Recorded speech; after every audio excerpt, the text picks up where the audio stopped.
पढ़ने वाले हैं basically Newton's law of motion के बारे में। न्यूटन्स लॉ ऑफ मोशन के बारे में, राइट। देखिए, और यहाँ पर सबसे पहले हम यहाँ पर जो फोर्सेस यूज होंगे उनकी बात करेंगे, ठीक है। सबसे पहले हम फोर्स की बात करेंगे, ठीक है। नेक्स्ट किसकी बात करेंगे हम, यहाँ पर हम स्ट्रिंग कांस्टेंट की बात करेंगे, स्ट्रिंग कंस्ट्रेंट की बात करेंगे, ठीक है। नेक्स्ट हम बात करेंगे वेज कंस्ट्रेंट की बात करेंगे, वेज कंस्ट्रेंट की बात करेंगे, ठीक है। नेक्स्ट प्रॉब्लम की बात करेंगे, प्रॉब्लम ऑन स्ट्रिंग मास पे बात करेंगे, ठीक है। नेक्स्ट होगा प्रॉब्लम ऑन कांटेक्ट फोर्स की बात करेंगे, प्रॉब्लम ऑन कांटेक्ट फोर्स की बात करेंगे, ठीक है। 6 नंबर हम जो बात करेंगे मैसिव रो प्रॉब्लम की बात करेंगे, मैसिव रो प्रॉब्लम की बात करेंगे, ठीक है। 7 नंबर, ठीक है। 7 नंबर हम वेइंग मशीन प्रॉब्लम की बात करेंगे, वेइंग मशीन प्रॉब्लम की बात करेंगे, ठीक है। 8 नंबर हम स्प्रिंग प्रॉब्लम की बात करेंगे,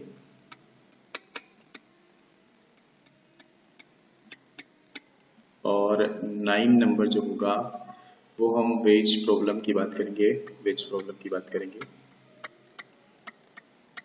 और जो 10 नंबर होगा वो हम सूडो फोर्स प्रॉब्लम की बात करेंगे, सूडो फोर्स प्रॉब्लम की बात करेंगे, ठीक है।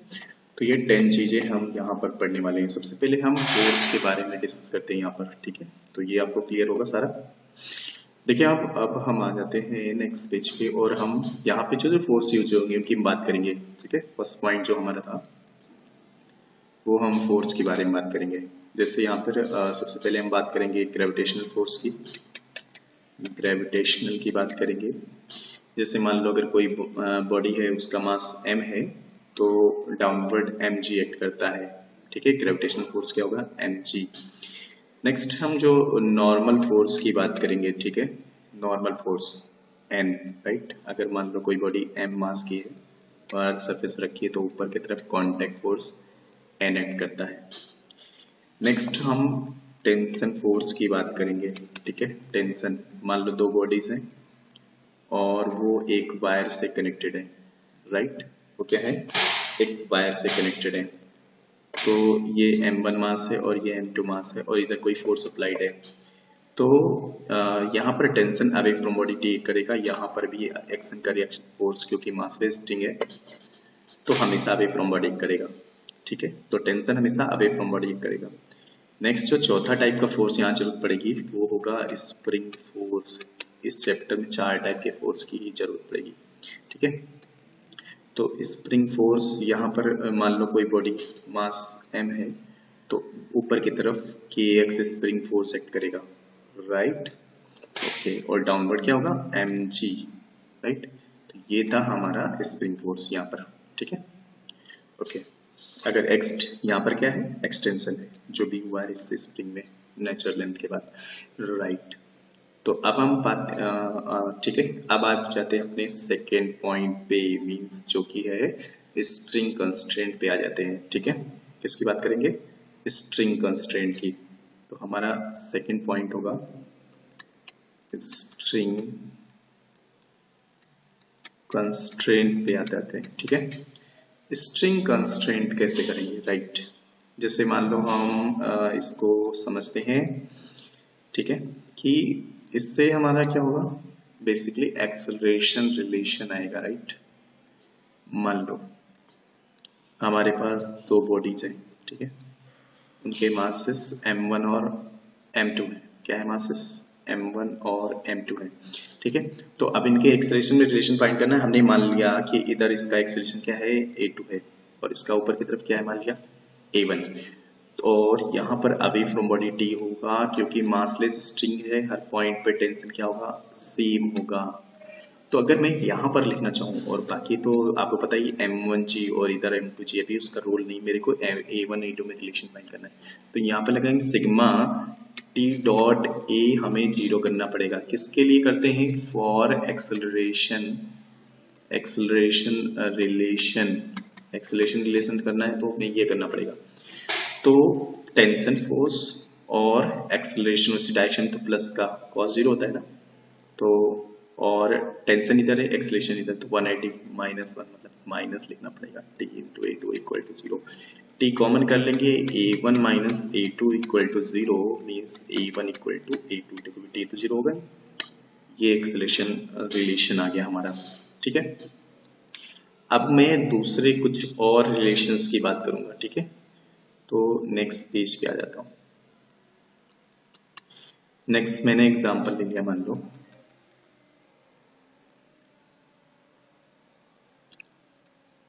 ठीक है, ये एक पुली मास सिस्टम है, मान लो मैंने ये M1 ले लिया है और दूसरा जो मास है, ठीक है, और इधर M2 ले लिया है। अब मेरे को M1 M2 में रिलेशन फाइंड करना है, ठीक है।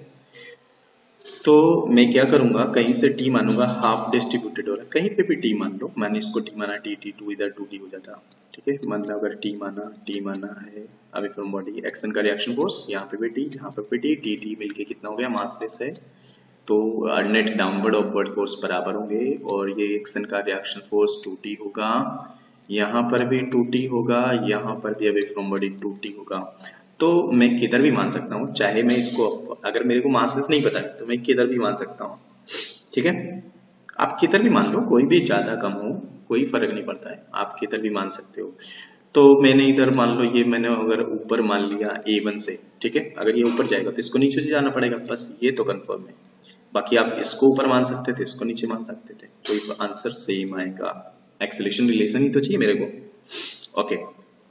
तो मैं क्या लिखूंगा, सिग्मा T डॉट A को 0 करने वाला हूँ, T डॉट A को क्या करने वाला हूँ, 0 करने वाला हूँ। तो मैं लिखूंगा, यहाँ पर टेंशन ऊपर है और एक्सेलरेशन भी उधर है, तो प्लस का 2t इंटू A1, और इधर t ऊपर है, एक्सेलरेशन नीचे, तो minus t into A2 equal to 0, t common कर लीजिए, 2A1 minus A2 equal to 0, 2A1 equal to A2, इस तरीके एक्सेलरेशन रिलेशन आ गया, okay. Means constant, string constant में क्या पता चलता है, इनके एक्सेलरेशन रिलेशन, राइट। अब हम आते हैं और भी कर लेते हैं कुछ, ठीक है, और भी कर लेते हैं, राइट। तो फिर मैंने और एग्जांपल ले लिए थोड़े से, नेक्स्ट सी पार्ट। मान लो मैंने ऐसा एग्जांपल ले लिया, ठीक है, यहाँ पे मास है, मान लो M1, ठीक है, ओके। यहाँ पे मास क्या है, मेरे को अभी इसको थोड़ा कर देता हूँ। यहाँ पे मास मैंने क्या लिया, मान लिया M1, ठीक है, और यहाँ पे पुली है, और इधर क्या मान लिया मैंने, पुली माना है, ओके, सॉरी, जस्ट इसको करेक्ट कर लेते हैं, फिर सेम ड्रा कर लेते हैं, ओके। सो मैंने क्या किया है, यहाँ पर, राइट, यहाँ पर एक पुली मास सिस्टम है, ये M1 है, और यहाँ पर, ठीक है, ये दूसरा पुली है, और ये दूसरा नेक्स्ट मास है, ठीक है, ये M2, और इधर मान लिया मैंने M3, ठीक है। अभी मान लो ये इधर A1 से जा रहा है, ये इधर A2 से जा रहा है, तो ये अगर ये इधर आएगा, ये इधर, इसको नीचे जाना पड़ेगा वेट के कारण, तो A3। तो मेरे को इनमें रिलेशन फाइंड करना है, तो मैं क्या करूंगा, पहले तो टेंशन लिख लूं, चलो यहाँ पे T है, यहाँ पर भी फ्रॉम बॉडी T है, यहाँ पर भी T है, यहाँ पर भी T है, यहाँ पर भी फ्रॉम बॉडी T, जब तक रस्सी नहीं बदलेगा तब तक टेंशन नहीं बदलेगा, इस सेक्शन का रिएक्शन फोर्स T। सो और टी और टी का सम की मासलेस है, अब नेट अपवर्ड और डाउनवर्ड टेंशंस बराबर होंगे 2t, और इधर भी 2t। सो अब मेरे को लिखना है सिग्मा टी डॉट ए क्या करना है, 0 करना है, तो मैं लिखने वाला हूँ इस बॉडी के लिए t इंटू A1 और यहाँ पे टेंशन के अलोंग एक्सेलरेशन तो प्लस का t इंटू A2 और यहाँ पे टेंशन ऊपर इस बॉडी पर और एक्सेलरेशन नीचे तो माइनस 2t इंटू A3 और इक्वल टू 0 मीन्स यहाँ पर t कॉमन कर लीजिए A1 plus A2 minus 2A3 और इक्वल टू 0 मीन्स यहाँ पर क्या लिख सकते हो A1 plus A2 equal to 2A3 ये हमारा एक्सेलरेशन रिलेशन आ गया है राइट। ओके तो ये बातें आपको समझ में आ रही होंगी फिलहाल, करते कैसे, बहुत टफ तो नहीं है राइट। चलिए सो अब हम आ जाते हैं नेक्स्ट उस पे। ओके सो नेक्स्ट हमारा क्या था, वेज कंस्ट्रेंट। नेक्स्ट हमें पढ़ना था वेज कंस्ट्रेंट के बारे में। ओके सो नेक्स्ट था हमारा wedge constraint. Wedge constraint right. So basically इसमें क्या है, और ये हमारा कौन सा पॉइंट था, तीसरा पॉइंट देख लीजिए, तीसरा पॉइंट था, तीसरा पॉइंट वेज कंस्ट्रेंट। तो अब हम इस पे आ जाते हैं, ठीक है, वेज कंस्ट्रेंट राइट। तो देखिए यहाँ पे वेज कंस्ट्रेंट की प्रॉब्लम कैसे करना है। मान लो कोई भी दो ब्लॉक्स हैं, ठीक है, तो इनके एक्सेलरेशन यहाँ पर इनके जो वेज हैं इनके एक्सेलरेशन में कुछ सर्टेन रिलेशनशिप होगा, ठीक है, तो इसे हम वेज कंस्ट्रेंट बोलते हैं। ओके सो इसे हम क्या बोलते हैं, वेज कंस्ट्रेंट। सो देखिए अगर मान लो मैंने इधर से कुछ फोर्स लगाया तो ये भी A1 से मान लो जा रहा है, हमें नहीं पता है कि A1 A2 रिलेशन क्या है, तो मैंने A1 A2 मान लिया। तो मेरे को पता है कि इसका कॉन्सेप्ट क्या है वेज कंस्ट्रेंट का, एक्सेलरेशन रिलेशन निकालने के लिए कॉन्सेप्ट बोलता है कि इनकी कॉन्टेक्ट सरफेस के परपेंडिकुलर एक्सेलरेशन क्या होंगे, equal acceleration perpendicular to contact surface will be equal. Means अगर आप देखोगे कॉन्टेक्ट सरफेस के परपेंडिकुलर A1 है A2 है, मीन्स A1 इक्वल टू क्या होगा, A2 होगा कि नहीं राइट। तो मैंने ये रिलेशनशिप निकालना सीखा है। अब मैं थोड़े से और एग्जांपल ले लूं ताकि हम कॉन्फिडेंट हो जाएं, ठीक है। चलिए और एग्जांपल लेते हैं थोड़े से। मान लो ये एक वेज है, ठीक है, ट्रायंगुलर ब्लॉक है या जिसे हम वेज भी बोलते हैं, और एक ये आपका रॉड है, ठीक है। मान लो ये A1 से जा रहा है, ये डाउनवर्ड जाएगा A2 से, ठीक है, और ये एंगल है थीटा। अब मेरे को एक्सेलरेशन A1 A2 में क्या करना है, रिलेशन फाइंड करना है। तो मैं क्या करूंगा, इसके कॉन्टेक्ट सरफेस के परपेंडिकुलर एक्सेलरेशंस क्या कर देंगे, सेम इक्वल होगा। अभी देखो इधर ये इसका एक्सेलरेशन इधर कितना है A1 और इधर इसका A2, तो कॉन्टेक्ट सरफेस तो ऐसे ही था, तो ये एंगल कितना होगा, थीटा। तो बेसिकली A2 का कॉन्टेक्ट सरफेस के परपेंडिकुलर, ये आपका क्या है, कॉन्टेक्ट सरफेस, ठीक है, और इसके परपेंडिकुलर एक्सेलरेशंस क्या कर देंगे, इक्वल कर देंगे। मींस हम क्या लिख सकते हैं, हम लिख सकते हैं A2 cos थीटा और A1 cos 90 थीटा मतलब sin थीटा। तो A1 sin theta equal to A2 cos theta, ये समझ में आया। तो ये इस तरीके हम एक्सेलरेशन रिलेशन फाइंड कर सकते हैं राइट। अब चलिए हम नेक्स्ट उस पे आते हैं। ओके ये आपको समझ में आ गया। अभी हम और चाहे तो और भी कर सकते हैं, मान लो ठीक है इस तरीके का प्रॉब्लम है और यहाँ पर एक क्या है, वाल है, ठीक है, और उसके सहारे एक रॉड जो है वो स्लाइड हो रहा है, एक रॉड क्या हो रहा है, स्लाइड हो रहा है, और अब हमें दोनों के एक्सेलरेशन में रिलेशन फाइंड करना है, ठीक है। ओके ये इसके टच में होगा राइट। सो मेरे को अभी चाहे तो मैं और थोड़ा सा क्लियर कर देता हूँ राइट। तो ये इसके कांटेक्ट में रहता है हमेशा, ठीक है, तो इनके एक्सेलरेशन में कुछ रिलेशन होगा, ये वाल है और ये भी वाल है। तो ये मान लो A1 से नीचे जा रहा है तो ये A2 से इधर जाएगा। तो अब मेरे को रिलेशन अगर फाइंड करना है तो मैं क्या लिखूंगा, कॉन्टेक्ट सरफेस बनाएंगे और A1 किधर है, नीचे की तरफ, और A2 किधर है, A2 इधर है, ये A1 है, ओके, और कॉन्टेक्ट सरफेस तो ये था और ये एंगल कितना होगा थीटा। तो उसके परपेंडिकुलर एक्सेस क्या होंगे equal, means a1 cos theta equal to a2 cos 90 minus theta, a1 cos theta equal to a2 cos 90 मतलब a2 sin थीटा हो गया। ठीक है, इस तरीके हमें वेज कंस्ट्रेंट में एक्सेलरेशन रिलेशन आएंगे। ठीक है, कोई डाउट्स नहीं है। चलिए अब हम क्या करते हैं, आगे बढ़ते हैं।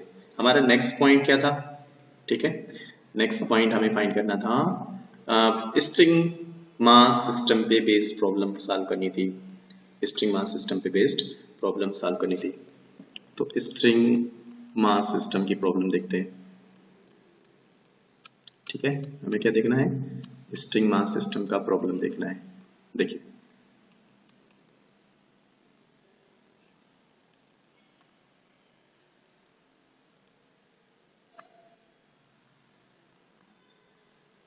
मान लो ये हमारे पास m मास है और यहां पर क्या है, मान लो ये 2m मास है। ठीक है, और अब मेरे को फाइंड करना है यहाँ पे हमसे कहेगा, यहाँ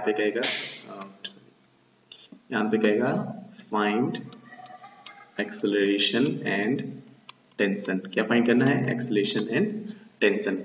अब कैसे करेंगे वो हम देखते हैं। यहाँ पर क्या होगा 2mg, यहाँ पर क्या होगा mg, इधर टेंशन t, यहाँ पर भी t, यहाँ पर भी t, यहाँ पर भी t। किधर जाएगा 2mg ज्यादा होता है एज कम्पेयर टू mg, ये नीचे जाएगा a से। और अभी हमने पढ़ा था एक्सेलरेशन क्या होगा सेम। तो जल्दी से बताओ क्या लिखोगे, एक्सेलरेशन का शॉर्टकट लगाएंगे क्या, forward carrying force minus opposing force net external force divide by total mass लगा देंगे F external upon M total. तो फॉरवर्ड कैरिंग फोर्स खींचने वाला फोर्स कितना है 2mg माइनस रोकने वाला अपोजिंग कितना है mg divide by total mass कितना है 2m और m कितना हो गया 3m। तो 2mg माइनस mg कितना होगा mg बाई 3m, m से क्या हो गया कैंसिल, कितना आ गया g बाई 3, ये एक्सेलरेशन आ गया। और अब किसी का क्या बना लो फ्री बॉडी डायग्राम किसी एक ब्लॉक का। ओके, अगर किसी मान लो अगर आपने mg का बनाया फ्री बॉडी डायग्राम, क्या बनाया mg का, अगर आपने फ्री बॉडी डायग्राम बनाया तो बताओ फोर्सेस क्या होंगे। फ्री बॉडी डायग्राम बना के क्या देखते हैं, किसी बॉडी पे नेट फोर्सेस देखते हैं। तो अभी ये किधर जाएगा, राइट अभी देखो क्योंकि ये अपवर्ड जा रहा है, अपवर्ड जा रहा है मींस अपवर्ड फोर्स ज्यादा होगा। न्यूटन सेकंड लॉ लगाओगे, क्या लगाओगे Newton second law, F equal to ma। तो net external force forward carrying force कितना है F t minus mg equal to mass into accelerations, right. चलिए नेक्स्ट पेज पे आ जाते हैं हम।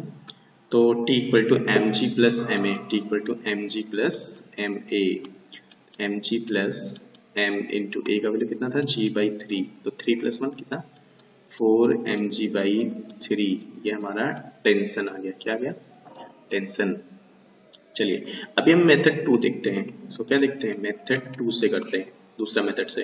तो t का निकालने का फॉर्मूला क्या है, t equal to summation of coefficient of t into g divide by summation of coefficient of t का square divide by respective mass. चलिए मैं अभी देखता हूँ यहाँ पर, अभी आप देखेंगे इससे पहले वाले पेज में क्या था, ठीक है, इससे पहले वाले पेज में हमारा कोएफिशिएंट ऑफ t यहाँ पर कितना है 1, यहाँ पे t का कोएफिशिएंट 1। तो अभी मैं यहाँ पर लिख लेता हूँ coefficient of t first case में 1 इंटू जी प्लस 1 इंटू जी, नेक्स्ट केस में कोएफिशिएंट ऑफ t का square divide by mass m, और नेक्स्ट केस में कोएफिशिएंट ऑफ t भी 1 था और रिस्पेक्टिव मास कितना 2m। तो ये हो गया, यहाँ पर देखोगे आप कितना हो जाएगा which is 2g divide by 1 by m plus 1 by 2m। Okay, तो आप देखोगे यहाँ पर एलसीएम 2m आएगा और ये आ जाएगा 2 का मल्टीप्लाई, 2 प्लस 1 3 हो जाएगा 3 और ये 2g। ठीक है, तो आप बताओ अभी ये किधर है, ओके ओके ओके, ये तो ये ऐसे है, ठीक है, ये कैसे ऐसे है।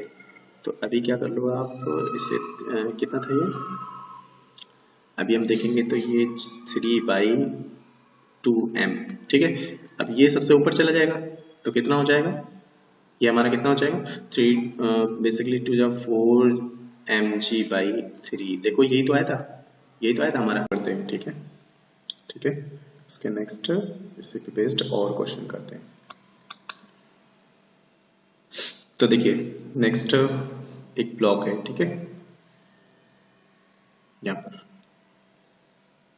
और ये दूसरा ब्लॉक है आपका, ये दूसरा ब्लॉक है, ठीक है, ठीक है, और यहां से ऐसे स्ट्रिंग पास हो रहा है, ठीक है, एक स्ट्रिंग पास हो रहा है, पर ये दूसरा ब्लॉक है। तो ये मान लो m है और ये 2m है, ठीक है। अब हमें यहाँ पे फाइंड एक्सेलरेशन एंड टेंशन, ठीक है, एक्सेलरेशन और फाइंड क्या करना है, टेंशन फाइंड करना है। तो कैसे करेंगे, तो आप देखिए यहाँ पर अविफॉर्म बॉडी t, यहाँ पर भी अविफॉर्म बॉडी t, यहाँ पर भी अविफॉर्म बॉडी t और यहाँ पर भी अविफॉर्म बॉडी t, ठीक है। अभी यहाँ पर n होगा और डाउनवर्ड क्या होगा, 2mg होगा, ठीक है, और यहाँ पर mg, ठीक है, ये नीचे जाने वाला है mg के इफेक्ट की वजह से, और इसका mg का मोशन के अलोंग कोई रोल नहीं है, ठीक है। तो यहाँ a और दोनों का एक्सेलरेशन क्या होगा, सेम, दोनों एक साथ जाने वाले हैं। तो अगर मैं शॉर्टकट से एक्सेलरेशन निकालना चाहूँ, f external upon m total लगाएंगे, f external upon m total, तो नेट एक्सटर्नल फोर्स कितना है, forward carrying force mg, opposing कुछ है नहीं, और divide by total mass 3m, और बेसिकली 2m और m कितना हो गया 3m, तो कितना हो जाएगा g बाई 3। अब किसी का एक का फ्री बॉडी डायग्राम बना लो और क्या निकाल लो, टेंशन निकाल लो, ठीक है। तो अगर मैं देखूं इधर t है, इधर क्या है mg, और किधर जा रहा है downward, means downward force greater होगा, तो आप क्या लिखोगे इसके लिए equation, mg minus t equal to mass into acceleration, ठीक है, क्या लिखोगे, mg minus T equal to mass into acceleration. तो यहां से आप क्या करोगे, t इक्वल टू क्या लिख पाओगे, t equal to mg minus ma, mg minus ma की जगह g बाई 3 रख दो आप, तो कितना हो जाएगा 3mg माइनस mg, तो 2mg बाई 3, 2mg बाई 3। इस तरीके ये टेंशन आ गया आपका, क्या आ गया, टेंशन, ठीक है। अब क्या करना है आपको, अब इसी को मेथड, ये हमारा मेथड 1 था, मेथड 1, अब मेथड 2 लगाते हैं, क्या करते हैं, मेथड 2 लगाते हैं। तो मेथड 2 कैसे लगाएंगे, देखिए मेथड 2, तो हमारे पास है t equal to coefficient of t into summation of coefficient of t into g। So यहाँ पर अगर इससे पहले देखें कोफिशिएंट ऑफ t, यहाँ पर mg का इफेक्ट जो है, coefficient of t into g था, mg का इफेक्ट मोशन के परपेंडिकुलर, इसलिए यहाँ पर coefficient of t into g कितना रखा जाएगा, g का इफेक्ट 0 है मोशन के अलावा, जबकि यहाँ पर है, तो यहाँ पे coefficient of t into g इसके लिए आएगा और इसके लिए नहीं आएगा, राइट। तो हमें लिखना है 0 प्लस सेकेंड टर्म के लिए 1 into G coefficient of t का स्क्वायर, यहाँ पर इनर्शियल मासेस आने वाले हैं, तो यहाँ पर दोनों का coefficient of t into t का स्क्वायर डिवाइड बाई मास, और नेक्स्ट कोफिशिएंट ऑफ t का स्क्वायर डिवाइड बाई मास आएगा, ठीक है। तो यहाँ पर कितना हो गया है g और divide by 1 by m plus 1 by 2m, LCM 2m आएगा, तो हमारा कितना आने वाला है, जल्दी से देखो 2m, ठीक है, और ये 2 टाइम्स 2 प्लस 1, तो ये कितना हो जाएगा 2mg बाई 3। इस तरीके, अब टेंशन आ गया तो किसी एक का बड़ी बना के क्या निकाल सकते हो, एक्सेलरेशन निकाल सकते हो, ठीक है। फिलहाल आपको समझ में आ रहा होगा कैसे करना है क्वेश्चंस, अभी चाहो तो आप कैसी भी प्रॉब्लम आप कर सकते हो। फिर फिलहाल अगर आपको आइडिया क्लियर है तो फिर किसी भी टाइप की प्रॉब्लम हो, कोई भी मेथड से आप सॉल्व कर सकते हो। मान लो ये m है, ठीक है, और यहाँ पर, ठीक है, यहाँ पर जो मास है वो आपने 2m ले रखा है, ठीक है।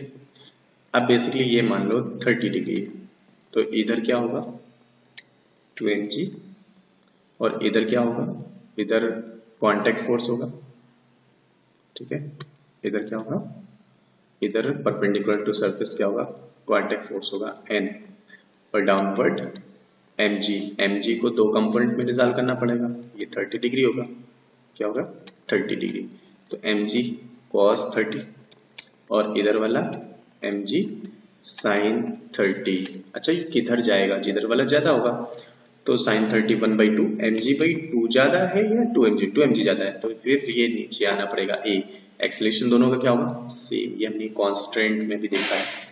तो क्योंकि ये डाउनवर्ड जा रहा है, ठीक है, अभी क्या करो, अब एक्सेलरेशन निकाल लो शॉर्टकट से, एफ एक्सटर्नल पान एम टोटल।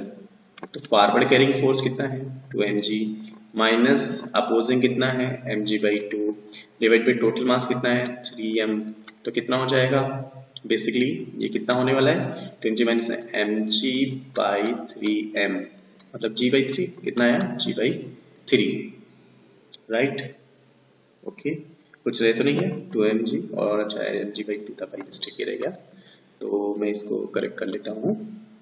ठीक है, यहाँ पर क्या था mg/2 था, mg/2, राइट। तो जल्दी से बता दो कितना आने वाला है। ये हमारा 2 to 4 - 1, 4 - 1 मतलब कितना आएगा 3 mg/3m, m से कैंसिल हो गया, 3 से 3 भी कैंसिल हो गया, तो ये हमारा आ गया g। ठीक है, अब क्या करना है, जैसे एक एफबीडी बना लो, इधर क्या है t, अच्छा यहाँ पर टेंशन देखेगा अवे फ्रॉम बॉडी t, यहाँ पर भी अवे फ्रॉम बॉडी t और यहाँ पर भी अवे फ्रॉम बॉडी t, और इधर क्या है 2mg और ये कितना है 2m, और किधर जा रहा है नीचे की तरफ, नीचे वाला फोर्स ज्यादा है। ठीक है, हम इसको नेक्स्ट पेज से देख लेते हैं। तो हम देखो लास्ट में क्या था, डाउनवर्ड जा रहा है, डाउनवर्ड फोर्स ग्रेटर है, हम लिखेंगे 2mg minus T equal to mass into acceleration. हम लिखने वाले हैं 2mg minus T equal to mass into acceleration. तो t इक्वल टू कितना हो जाएगा 2mg माइनस 2ma, तो 2mg माइनस 2ma की जगह g, तो कितना होगा टेंशन 0। ठीक है, एक्सेलरेशन g, टेंशन 0, राइट। तो कोई भी प्रॉब्लम हो कैसे करना है वो आपको आइडिया में समझ में आना चाहिए। ठीक है, सो अब हम क्या करेंगे, अब हम यहाँ पर हम आगे अगला जो टाइप है हमारा यहाँ पर देख लेते हैं। हमारा अभी स्टिग्मास हो गया है, कांटेक्ट फोर्स का प्रॉब्लम देखते हैं। ठीक है, किस टाइप का प्रॉब्लम देखेंगे, कांटेक्ट फोर्स रिलेटेड प्रॉब्लम देखेंगे।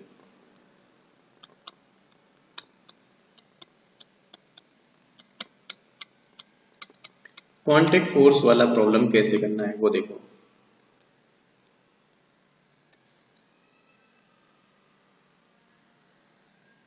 तो मान लो ये 2 kg है और ये 3 kg है, और हमें पता है दोनों क्या जाएंगे एक साथ जाने वाले हैं, राइट। अभी हमने देखा था यहाँ पर, और इधर कितना भी फोर्स लगा दो, मान लो 200 न्यूटन का फोर्स लगाया। अब मेरे को वही contact force find, contact force between the blocks and accelerations. ठीक है, तो एक्सेलरेशन के लिए क्या लगा सकते हैं, शॉर्टकट लगा सकते हैं नेट एक्सटर्नल अपान एम टोटल। ठीक है, एफ एक्सटर्नल अपान एम टोटल लगा सकते हैं। जल्दी ये बताओ फॉरवर्ड कैरिंग फोर्स कितना है 200, अपोजिंग कुछ है नहीं, डिवाइड बाई टोटल मास कितना हो गया 5 5 4 जा 20 40 मीटर पर सेकंड स्क्वायर। अब किसी एक का फ्री बॉडी डायग्राम बना लो, मैं लास्ट वाले को प्रेफर करूंगा। ठीक है, और इसको ले जाने वाला कांटेक्ट फोर्स होगा और ये इधर भागेगा, तो हम लिखेंगे net external force equal to mass into accelerations. तो 4 3 जा 12 120 न्यूटन का आ गया कांटेक्ट फोर्स। ठीक है, तो इस तरीके का कांटेक्ट फोर्स का प्रॉब्लम आप कर सकते हो। ठीक है, ओके। सो अब हम आगे बढ़ते हैं, और अब नेक्स्ट हमारा कौन सा टाइप का प्रॉब्लम आएगा, यहाँ पर देख लो, यहाँ पर हमारा मैसिव रोप प्रॉब्लम देखना है। अब हम क्या देखेंगे, मैसिव रोप प्रॉब्लम देखेंगे। ठीक है, मैसिव रोप प्रॉब्लम,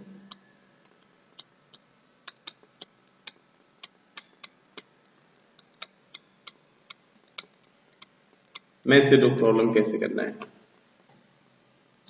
ठीक है, मान लो ये कैपिटल एम मास है और लेंथ कैपिटल एल रॉड का, और एफ फोर्स लगाए,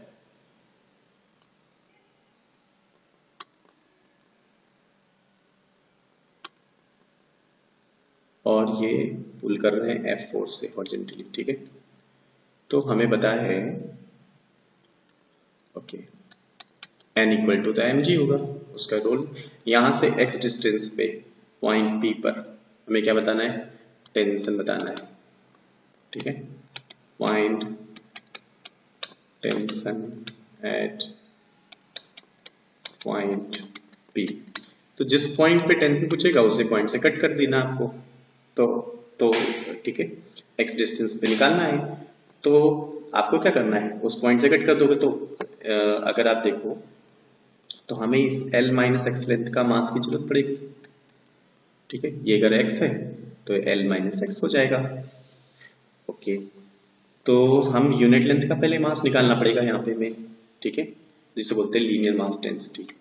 लीनियर, जब मास लाइन में डिस्ट्रीब्यूशन होता है तो लीनियर मास डेंसिटी निकालते हैं, तो वो लेमडा से रिप्रेजेंट करते हैं, और वो होता क्या है, total mass upon total length. अब इस पोर्शन का मास, ठीक है, इस पोर्शन का मास कितना हो जाएगा, ठीक है, तो mass of l minus x length, बताओ जल्दी से कितना होगा। मान लिया स्मॉल m है, तो यूनिट लेंथ का मास लेमडा है, तो l माइनस एक्स लेंथ का mass lambda into l minus x, m by L into L minus x. ठीक है, अब हम आ जाते हैं नेक्स्ट पेज पे।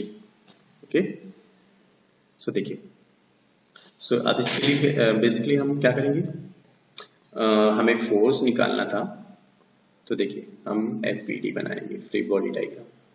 यहां से T होगा टेंशन उस पॉइंट पे, और दूसरे वाले पे अब इधर होगा, और ये भी तो सेम एक्सेलरेशन से जाएगा ना। एक्सेलरेशन हमने फाइंड किया था कि नहीं, यहाँ पर देखो एक्सेलरेशन नहीं फाइंड किया है, तो एक्सेलरेशन शॉर्टकट से फाइंड कर सकते हैं। ठीक है, नेट एक्सटर्नल फोर्स F है, डिवाइड बाई टोटल मास है M, तो F बाई M क्या था हमारा, एक्सेलरेशन। सबका एक्सेलरेशन क्या होगा, सेम, राइट। तो T equal to M by L into L minus X, क्योंकि ये लेंथ क्या है, L माइनस एक्स लेंथ वाला मास है, और net external force equal to mass हो गया ये, और into acceleration m by L into L minus X, और इंटू एक्सेलरेशन कितना है, f बाई m, तो m से m क्या होगा, कैंसिल, तो हमारा आंसर कितना, f by L into L minus x. ये टेंशन होगा f से x डिस्टेंस पे। ठीक है, तो आपको समझ में आ रहा होगा फिलहाल कैसे करना है इस टाइप के प्रॉब्लम्स को। ओके, चलिए वर्टिकल में एक कर लेते हैं प्रॉब्लम, वर्टिकल में, राइट, ताकि आपको चीजें क्लियर हो जाए। अगर रॉड को मान लो वर्टिकल में ले जाएं तब क्या होगा, तब कैसे करना है।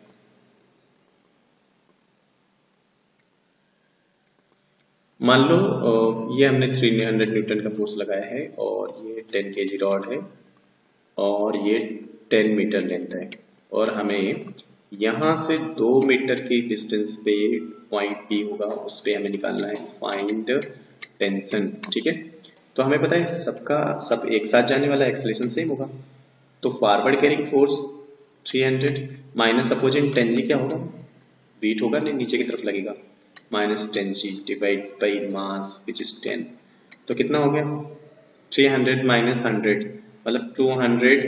ठीक है, कितना हो गया 200 बाई 10, 200 बाई 10 मतलब कितना होता है 200 बाई 10, तो ये कैंसिल होगा, 20 मीटर पर सेकंड स्क्वायर। अब हमें क्या करना है, जहां पर टेंशन पूछेगा ना वहीं से कट कर देना है, वहीं से इसको क्या कर देना है, कट कर देना है। तो इधर हुआ टेंशन T हमेशा अवे फ्रॉम बॉडी, और इधर क्या होगा बॉडी का वेट। अब बॉडी का वेट कितना होगा, 2 मीटर लेंथ का ही तो लगेगा। ओके, तो हमें पता है यूनिट लेंथ का मास लेमडा निकालना पड़ेगा, total mass upon total length, तो टोटल मास था 10 और टोटल लेंथ कितना था, टोटल लेंथ था 10, तो कितना आ गया 1 kg पर मीटर। लेकिन मेरे तो इस पोर्शन का मास ही है, मान लो इस पोर्शन का मास m है, तो यूनिट लेंथ का मास लेमडा है, तो 2 मीटर लेंथ का मास लेमडा इंटू 2, तो लेमडा 1 इंटू 2 कितना हो गया 2 kg, तो इस पोर्शन का मास कितना आ गया 2 kg, और ये 2G डाउनवर्ड लगेगा, और किधर जाएगा ऊपर जाएगा, एक्सटर्नल फोर्स की डायरेक्शन में तो जाएगा पूरा सिस्टम, तो क्योंकि अपवर्ड जा रहा है मीन सपोर्ट फोर्स ज्यादा है, forward carrying force minus opposing force, net external force equal to mass into acceleration, तो 2G की मतलब 20 और प्लस 2 E का वैल्यू कितना था 20, तो कितना हो 20 जो 40 और 20 कितना हो गया 60 न्यूटन। तो इस तरीके तुम क्या फाइंड कर सकते हो, टेंशन फाइंड कर सकते हो कि नहीं, कोई भी वर्टिकल मोशन में, कैसा भी हॉरिजॉन्टल हो वर्टिकल मोशन में आप कर सकते हो।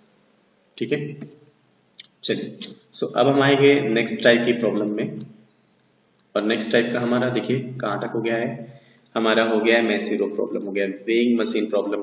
नेक्स्ट टाइप जो है वो वेइंग मशीन प्रॉब्लम देखते हैं, ठीक है। नेक्स्ट टाइप जो है वो वेइंग मशीन प्रॉब्लम देखते हैं। वेइंग मशीन प्रॉब्लम, तो वेइंग मशीन में क्या होता है, अगर आप देखोगे तो वेइंग मशीन में जो कांटेक्ट फोर्स प्रोवाइड करेगा मैन, ठीक है, वही उसका रीडिंग आएगा, ठीक है।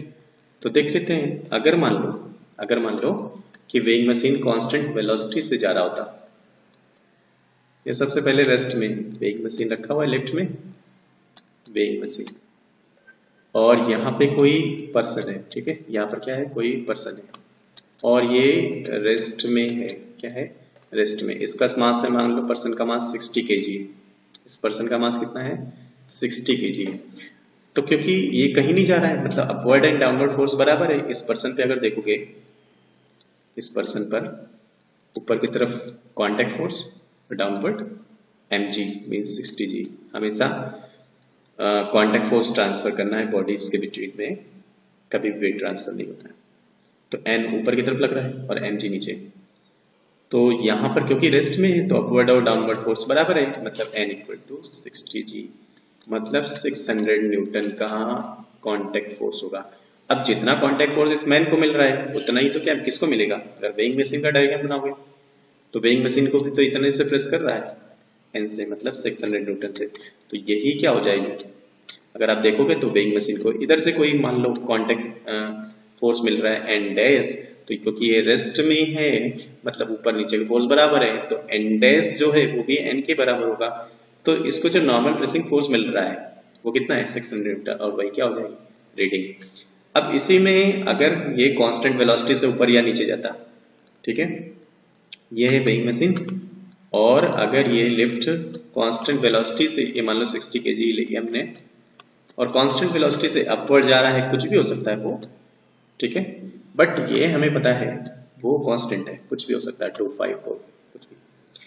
तो अगर ये कांस्टेंट वेलोसिटी से अपवर्ड जा रहा है तो net external force equal to mass into acceleration 0, मतलब फिर से weight upward force downward force के बराबर होगा, मतलब रीडिंग वही आएगा ऊपर जो आया उसी तरीके, मतलब यहाँ भी n कितना आने वाला है, 600 न्यूटन, सेम कॉन्सेप्ट ऊपर जैसे किया है।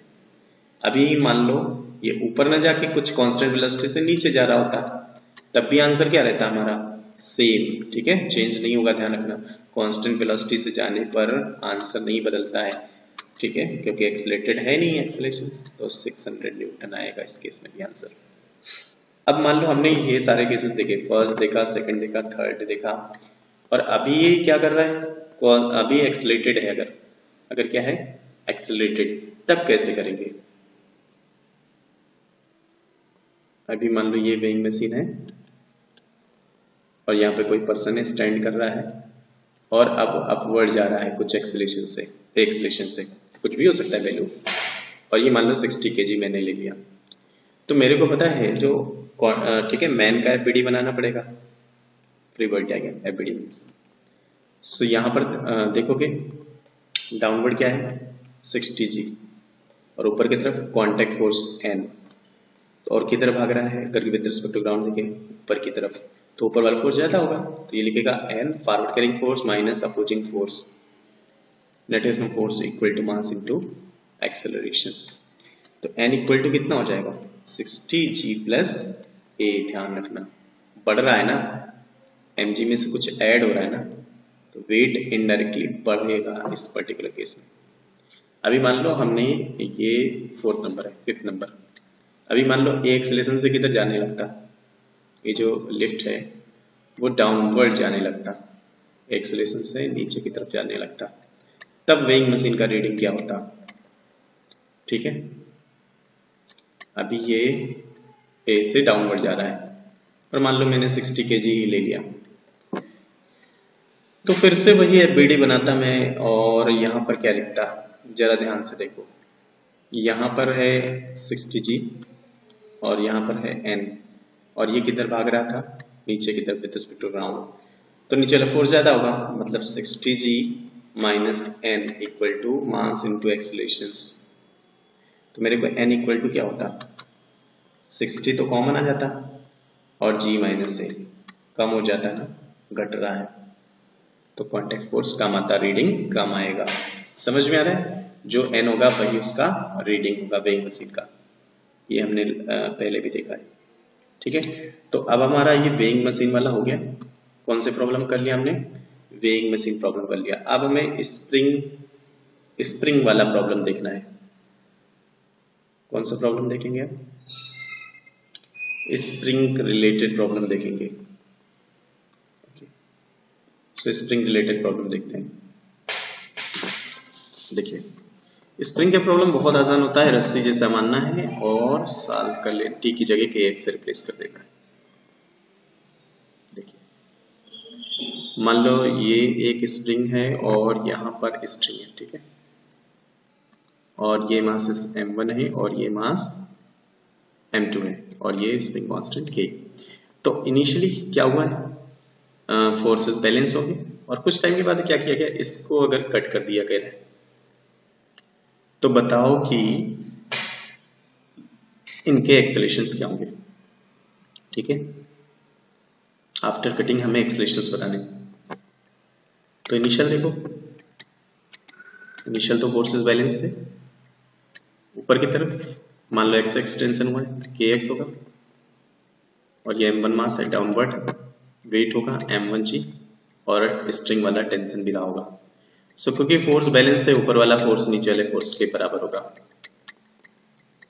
अच्छा, m2 को देखो, तो m2 पे भी इधर क्या होगा? टेंशन होगा और डाउनवर्ड m2g, और तो कोई फोर्स है नहीं।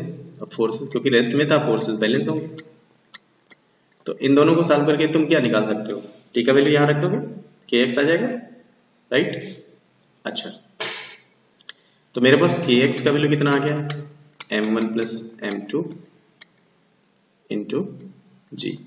ठीक है, ये हमारा के एक्स आ गया। अब फाइनल देखते हैं, फाइनली क्या हुआ है। ठीक है, हम देखते हैं फाइनल क्या हुआ है जब इसको कट कर दोगे। अब स्प्रिंग वाला फोर्स जो होता है ना, ठीक है, वो तुरंत तो चेंज होता नहीं है। अभी ये के एक्स तो अचानक तो चेंज होगा नहीं, के एक्स जो है वो अचानक नहीं चेंज होगा, जबकि रस्सी वाला तुरंत चेंज हो जाता है। ठीक है, जैसे देखो इधर क्या था? के एक्स था और नीचे क्या था? टेंशन, तुरंत जीरो हो गया।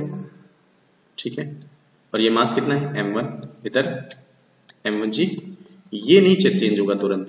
ठीक है, स्प्रिंग फोर्स जो होता है तुरंत चेंज नहीं होता है। तो इसका मतलब ये फोर्स तो अब ज्यादा हो गया क्योंकि ये तो टी खत्म हो गया, तो ये ऊपर भागेगा। मान लो a1 है, तो forward carrying force K X minus m1g divide by इसका मास m1। के एक्स कितना था? m1 plus m2 into G minus m1g divide by m1, तो m1g कैंसिल हो जाएगा, तो m2g बाई m1। ठीक है, a1 आ गया है। अब मेरे को a2 इसी तरीके निकालना है, तो a2 में तो कोई ऊपर वाला फोर्स है नहीं और ये m2 है, ये m2g है और किधर जाएगा? नीचे, तो नीचे वाला फोर्स ज्यादा ही है। a2 equal to forward carrying force, opposing कुछ है ही नहीं, डिवाइड बाई मास लिखोगे तो कितना आएगा? जी आ जाएगा। समझ में आया? ओके, सो अब हमारा नेक्स्ट टाइप कौन सा आएगा? अभी चाहो तो एक क्वेश्चन और देख लो इस पे नेक्स्ट, इस पे क्वेश्चन अगर देखना है तो एक इस क्वेश्चन और देख लो।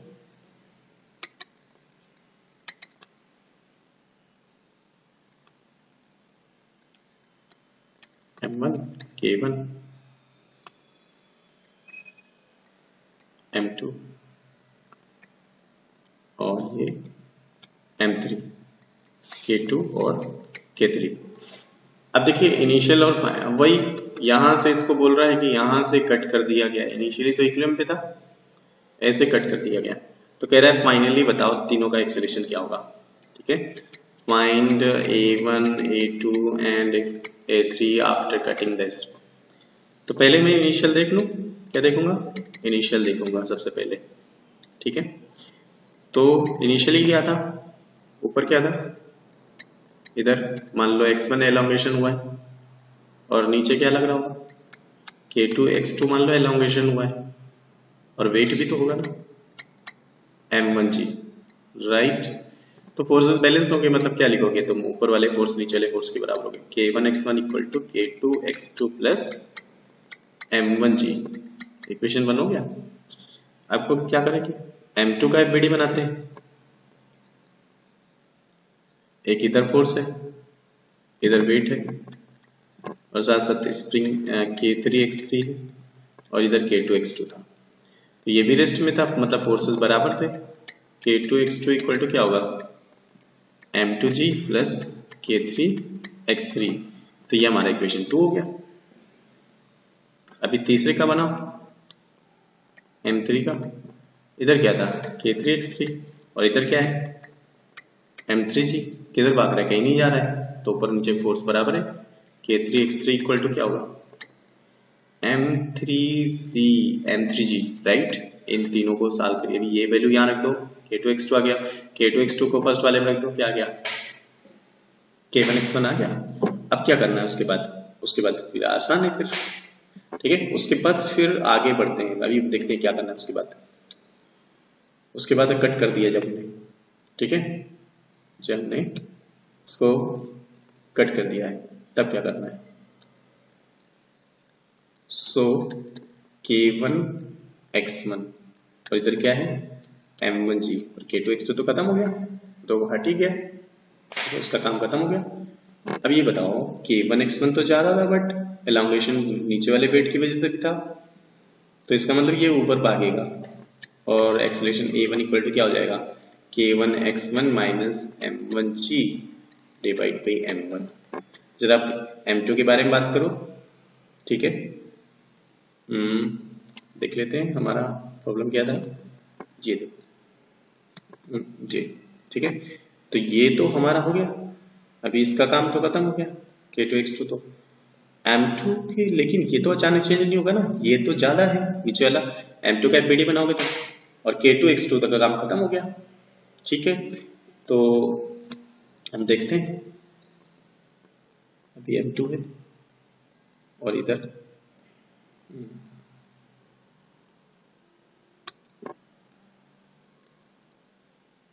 ओके, सो इधर M2G और इधर और क्या होगा K3x3, ये तो बदलेगा नहीं ना, और ये हमें पता है ऊपर वाला फोर्स खत्म हो गया, नीचे ही सारे फोर्सेस हैं, इसे A2 बोल देते हैं, तो A2 equal to M2G plus K3x3 divide by M2। तो इससे हम फाइंड कर लेंगे, फर्स्ट वाले इक्वेशन से पहले वाले से रख लेंगे, वैल्यू से A2 आ जाएगा। अब जरा M3 के बारे में सोचते हैं, इधर क्या है K3x3 और इधर क्या है M3G। अब ये बताओ, ये तो बदलेगा नहीं, स्प्रिंग फोर्स अचानक थोड़ी बदलता है, ठीक है, टाइम लगता है, तो मतलब ऊपर और नीचे वाले फोर्स पहले बैलेंस थे तो बाद भी बैलेंस होंगे, ये तो चेंज नहीं होने वाला, ठीक है। इसका मतलब एक्सेलरेशन कितना होगा, अगर एक्सेलरेशन की बात करें A3 तो वो 0 हो जाएगा, क्यों, क्योंकि अभी किधर भी मान लो डिवाइड बाई मास, लेकिन हमें पता है ये कैंसिल, तो 0, A3 कितना होगा 0 हो जाएगा, ठीक है। अभी आपको समझ में आ गया होगा ये चीज। अब नेक्स्ट जो टाइप हमारे पास बचा है, ठीक है, हमारा स्प्रिंग प्रॉब्लम हो गया है, वेस्ट प्रॉब्लम देख लेते हैं, और फिर सूडो फोर्स प्रॉब्लम देखेंगे।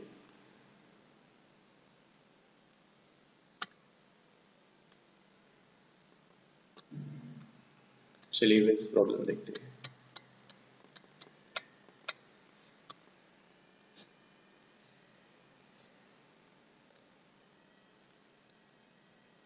स्मॉल एम है और ये कैपिटल एम है, और ये कुछ थीटा है, कह रहा है कि फोर्स कितना लगाएं ताकि एक साथ चले, फाइंड वैल्यू ऑफ एफ ना,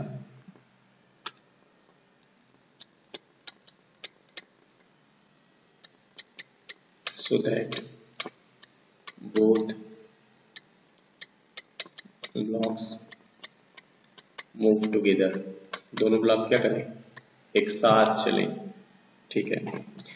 तो चलिए हमें एक साथ इसको मूव कराना है, तो मेरे को पता है इनके बीच में जो भी फोर्सेस होंगे वो तो इंटरनल हो जाएंगे जब एक साथ चल रहे हैं, तो यहाँ पर क्या है एफ और एक साथ चल रहे हैं ना ए, और कांटेक्ट फोर्स इंटरनल फोर्स हो जाएंगे, विद रिस्पेक्ट टू ग्राउंड हम देख रहे हैं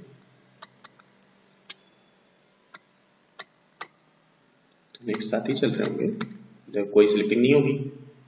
तो net external force equal to total mass into acceleration Newton second लगा दिया है। अब क्या करेंगे, एफबीडी बनाएंगे। स्मॉल एम का बना लो, किसी एक की एफबीडी की जरूरत पड़ेगी। ये बताओ स्मॉल एम में विद रिस्पेक्ट टू ग्राउंड क्या होगा, ये भी भाग रहा होगा। अच्छा यहाँ पर एन होगा, डाउनवर्ड एम जी होगा। इधर रिजॉल्व किसको करोगे ये बताओ, एम जी को रिजॉल्व करोगे या एन को रिजॉल्व करोगे, सोचो जरा। मोशन हमेशा मोशन के अलोंग एंड मोशन के परपेंडिकुलर रिजॉल्व किया जाता है। तो मोशन तो हॉरिजॉन्टल हो रहा है, तो एम जी को रिजॉल्व करने की जरूरत है क्या, नहीं है। इसलिए यहाँ पर एन को रिजॉल्व करेंगे, तो ये भी थीटा होगा क्योंकि ये थीटा रहता है, आपको पता है। तो ये एन कॉस थीटा है और ये क्या है, एन साइन थीटा। तो मेरे को पता है कि ऊपर नीचे तो जा ही नहीं रहा है, तो ऊपर और नीचे वाले फोर्स बराबर है, N cos theta equal to M G, और एन साइन थीटा इसको अब हॉरिजॉन्टल ले जा रहा है। तो N sine theta equal to क्या करा रहा है, एक्सीलरेट करा रहा है। तो मैं इसको 2 बोल देता हूँ, इसको 3 बोल देता हूँ, डिवाइड कर लो 3/2। तो मेरे को पता है साइन अपॉन कॉस क्या होता है, tan theta. tan theta equal to क्या हो जाएगा, a/g। तो a इक्वल टू कितना हो जाएगा, g tan theta. a equal to क्या हो जाएगा, g tan थीटा। अब मेरे इसको क्या करूंगा, फ्रॉम इक्वेशन 1 में रख दूंगा। क्या करूंगा, इक्वेशन 1 में। तो F equal to net external force था mass into acceleration g tan theta. तो ये फोर्स लगाना पड़ेगा तब एक साथ भागेंगे, समझ गए। ओके चलो चलो चलो फिर हम आगे पढ़ते हैं। मेरे को अब क्या पढ़ना है, ठीक है।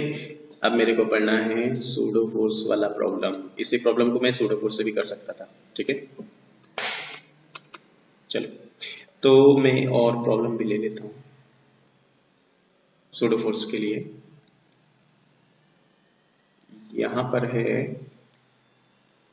ये m है और ये है 3m और ये g/5 से भाग रहा है। अब मेरे को करना है यहाँ पर टेंशन और एक्सीलरेशंस बताने हैं, ठीक है। तो इसका वो जो फ्रेम होगा, ये लिफ्ट का फ्रेम, वो एक्सीलरेटेड है, मतलब वो नॉन इनर्शियल फ्रेम हो गया। ग्राउंड वाला फ्रेम इनर्शियल वाले रिजल्ट देता है, तो इनर्शियल फ्रेम बोल सकते हैं। एक्चुअली ग्राउंड भी रोटेट कर, अर्थ भी रोटेट करता है, तो वो नॉन इनर्शियल, जितने भी रोटेटिंग फ्रेम होते हैं वो भी नॉन इनर्शियल होते हैं, लेकिन अर्थ वही रिजल्ट देती है जो इनर्शियल फ्रेम से आता है, इसलिए हम इसे इनर्शियल फ्रेम मान सकते हैं अर्थ को। लेकिन ये वाला फ्रेम यहाँ पर बैठकर प्रॉब्लम सॉल्व करोगे तो ये तो नॉन इनर्शियल फ्रेम है, एक्सीलरेटेड फ्रेम है, ठीक है। तो एक्सीलरेटेड फ्रेम में क्या लगता है, सूडो फोर्स लगता है, फ्रेम के एक्सीलरेशन के अपोजिट डायरेक्शन में। कैसे लगाएंगे वो हम देखते हैं, ठीक है। तो मेरे को पता है कि नीचे की तरफ mg और एक फोर्स लगा दो, सूडो फोर्स किधर भाग रहा है, ये ऊपर की तरफ। तो सूडो फोर्स किधर लगेगा, नीचे की तरफ। कितना, बॉडी का मास इनटू एक्सीलरेशन ऑफ फ्रेम, जो भी a था, a0 बोल दूं मैं, ma0 बोल देता हूं। इधर टेंशन T होगा, यहाँ पर भी क्योंकि मासलेस है, हर पॉइंट पे टेंशन सेम होगा, ठीक है। और इधर 3mg और एक फोर्स सूडो फोर्स, फ्रेम के ऊपर भाग रहा है, तो सूडो फोर्स किधर आएगा, नीचे। कितना, बॉडी का मास into acceleration of the frame के बराबर। अगर मैं यहाँ पर होता, ठीक है, तो मेरे को क्या लग रहा होता, मान लो एक्सीलरेशन से ये हैवी है, नीचे जा रहा होता, और ये किधर जा रहा होता, ए से ही ऊपर जा रहा होता with respect to this lift frame. Let acceleration of blocks are a with respect to lift frame, with respect to lift, right? तो अगर ये मेरे को लग रहा होता, अगर ये ऊपर से जा रहा है, मतलब ऊपर वाला फोर्स ज्यादा है, तो मैं इक्वेशंस क्या लिखता, मैं लिखता T minus mg minus ma0 equal to mass into accelerations, ठीक है। एक इक्वेशन ये होता, और ये नीचे जा रहा होता, नीचे वाला फोर्स ज्यादा होता, मैं लिखता 3mg plus 3ma0 minus t equal to mass into accelerations. नो ए था ना, क्या था, ए। तो अब मैं क्या करूंगा, इन दो इक्वेशन को सॉल्व कर लूंगा। a0 तो पता ही है, a आ जाएगा क्या, नहीं, a और t, और a और t आ गया तो प्रॉब्लम सॉल्व हो गया, ठीक है, ध्यान रखना ये with respect to left frame है ए। अगर मेरे को विद रिस्पेक्ट टू ग्राउंड निकालना होता तो दो इक्वेशन को तो आप सॉल्व करना चाहिए।